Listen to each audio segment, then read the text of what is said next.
Bonjour Jean-Pascal Pic. Alors, un des nombreux livres que vous avez publiés chez Odile Jacob, là c'est le dernier, L'intelligence animale et les chimpanzés du futur, qui est passionnant parce qu'il nous parle de demain et Dieu sait que on a des questions sur demain. Alors, une des choses qui nous fait rêver, vous dites que l'intelligence artificielle pourrait peut-être nous permettre de faire de la télépathie avec les animaux et de parler avec eux. C'est le rêve, ça. Alors, par-delà les ambitions ou les délires de la télépathie, nous allons mieux en mieux communiquer avec les animaux. Ce qu'il faut savoir, c'est que d'une part, les intelligences animales, qu'on connaît de mieux en mieux maintenant, mais ça fait pas longtemps, ça fait 50 ans, eh bien l'éthologie et la psychologie comparée sont parties dans les années 50. Or, à la même époque, a commencé l'intelligence artificielle. Et ce qui est très passionnant dans tout ça, c'est qu'aujourd'hui, de plus en plus, l'intelligence artificielle dite moderne s'inspire et bio-inspirée de ce qu'on connaît de plus en plus des animaux, leurs intelligences individuelles et bien sûr sociales et collectives. Donc ça nous amène jusqu'aux fourmis, cette affaire-là. Mais d'un autre côté, les intelligences artificielles nous permettent de traiter des données massives et de percevoir des choses et de faire des choses différemment. Des fois, on ne sait pas trop comment elles font. Eh bien, en 2007, il faut savoir, si on ne l'a pas dit, c'est le néo village de l'humanité. Trois raisons. Un gars arrive sur scène avec un appareil qui s'appelle le iPhone, il s'appelle Steve Jobs, il dit I'm going to change the world. Il a mis un an à comprendre lui-même, Steve Jobs, ce qui allait se passer. Un an, ce qu'on appellera l'ubérisation. Deuxièmement, la majorité de la population humaine est urbanisée. Et ça va s'accentuer. Troisièmement, l'émergence qui existait depuis longtemps, mais de l'intelligence artificielle moderne, notamment en reconnaissance de forme, d'image, de voix, etc. Et la même année, personne ne l'avait vu, la grande revue de la Société royale d'Angleterre, de biologie, a publié un papier en disant « La biologie va connaître une révolution ».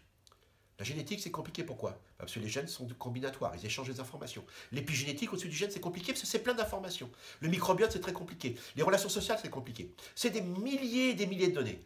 Or, les machines savent faire ça aujourd'hui. Donc nous allons, grâce aux problématiques bien posées entre des connaissances des intelligences animales et les nouveaux outils qui nous proposent l'intelligence artificielle, de mieux en mieux connaître, par exemple, les processus de décision collective. La manière dont les animaux sont capables collectivement, individuellement, de faire La fameuse intelligence collective. collective, qui n'est pas consciente, mais qui quand même résout des problèmes. Et ce qui va être fabuleux, c'est que j'en suis certain, et moi c'est ce qui m'a fasciné dans le dernier volet de La planète des singes, c'est qu'à un moment, quand César se lève dans la forêt et il dit « César est chez lui », tout le monde a eu la colonne vertébrale qui a vibré quand même, hein, ça fait frémir cette affaire. C'est-à-dire que nous communiquons déjà gestuellement avec les animaux. D'ailleurs, eux-mêmes sont capables d'identifier des comportements de nous que l'on ignore. C'est pour ça que les chats sont très psychologues, les chiens sont très empathiques. Ils reconnaissent cela. Et nous, des fois, on n'est pas capable de le faire. Et ils le savent très bien.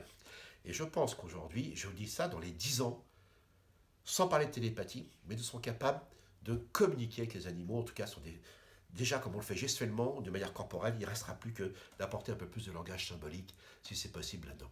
Mais attention, pourquoi c'est très important, bien sûr, de connaître les intelligences individuelles et de communiquer, mais surtout c'était aussi les intelligences collectives. Car en définitive, on est déjà rentré dans l'Internet des objets. Il y a déjà des milliards d'objets connectés. Et donc, pour bien comprendre les intelligences artificielles, il faut mieux comprendre les intelligences animales. Ce qu'elles peuvent nous apporter pour comprendre les unes et les autres. Mais elles vont nous apporter des outils qui vont nous permettre, effectivement, de suivre, par exemple, avec des capteurs, ce sont des grands mammifères, les dauphins. Et vous imaginez suivre les dauphins à la nage pour savoir comment ils se comportent, vous pouvez toujours courir. Et alors vous avez un bateau, c'est quand même génial. Et là, effectivement, nous allons pouvoir progresser énormément, parce que vous savez, les animaux sont très intelligents. Quand vous êtes devant des chimpanzés ou des chevaux ou des chiens, ils vous donnent ce que vous avez envie de voir, parce qu'ils ont compris ce que vous vouliez d'eux, et ils vous donnent ce que vous avez envie de voir. Eh bien, grâce à tous ces outils, ces capteurs, ces moyens d'analyse, nous allons pouvoir ouvrir un pan complètement ignoré, et certainement immense, de toutes ces formes d'intelligence que nous avons négligées à cause de notre arrogance. Oh, merci beaucoup.